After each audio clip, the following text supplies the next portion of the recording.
New York, Londres, Milan et aujourd'hui Paris. Bienvenue donc sur marieclaire.fr. Nous sommes ici chez Jean-Paul Gaultier qui vient de livrer un défilé phénoménal, extrêmement drôle comme d'habitude. Défilé ouvert par une Valérie Lemercier très en verve. Les années 60 ont été travaillées sur ce qu'elles avaient de plus emblématique. Des costumes rayés, des combinaisons trompe-l'œil, des imprimés évidemment forcément 60, des chemisiers à jabot, colliers de perles ras du cou, BO en perles et évidemment des chignons bananes hyper crêpés avec énormément pour le soir de mailles lurex. Voilà pour le défilé Jean-Paul Gaultier. Chez Sonia Rykiel, un autre son, un autre regard, celui de Nathalie Rykiel qui est aux commandes maintenant de la maison. On retrouve tous les codes de l'univers Rykiel, la fourrure, le satin, l'écossais, des couleurs intenses et même métalliques. Il y avait énormément de carreaux, de tartans notamment. Là encore des fuseaux, des accessoires qui peuvent aller des grands sacs soft ou des tout petits sacs assez précieux.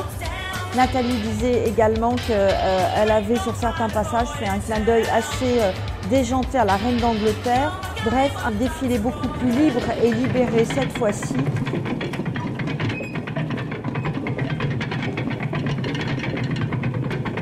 Nous avons assisté au défilé Viktor & Rolf, magique, magistral. Un défilé qui s'est ouvert avec une sorte de pont-levis pour faire place aux mannequins. Un défilé assez inspiré finalement du Moyen-Âge, revu et visité par le talent extraordinaire des deux créateurs. Des manteaux XXL, combinaison pantalon noir ou combinaison pantalon blanche, parfois agrémentés de motifs éventail, notamment sur les épaules, comme un plissé. On pense évidemment aux armures à la du Guesclin, des petites touches rouges notamment en bande, comme un leitmotiv. Et pour le soir, énormément d'argent futuriste. Un défilé absolument magistral et magnifique.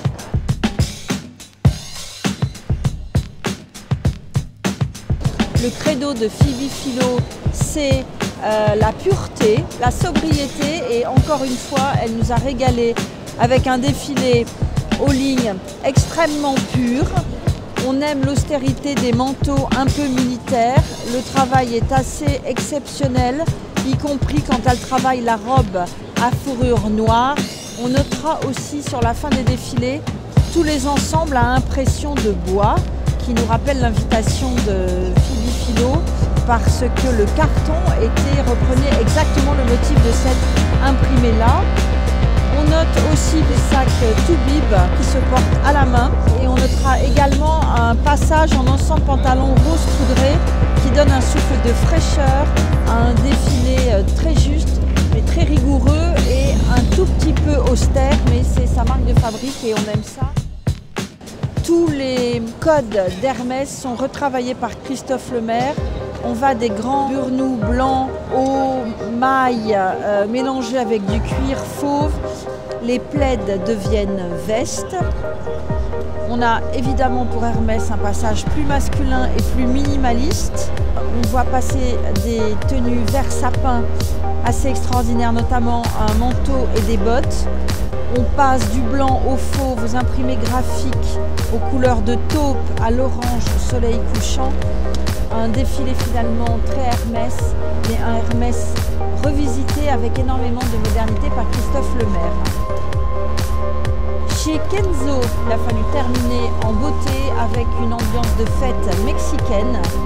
Antonio Marras explique qu'il a voulu travailler sur la délicatesse virile de femmes artistes et pour ça, il a demandé aux couleurs de terre de s'inviter, donc du vermouth, du cèdre, des marrons brûlés, de l'ocre, de l'anthracite, du bronze, du rouge et de l'aubergine, quelques touches de noir et de bleu, des tons très denses et profonds sur des brocards et une maille qui est un patchwork de matière et de motifs.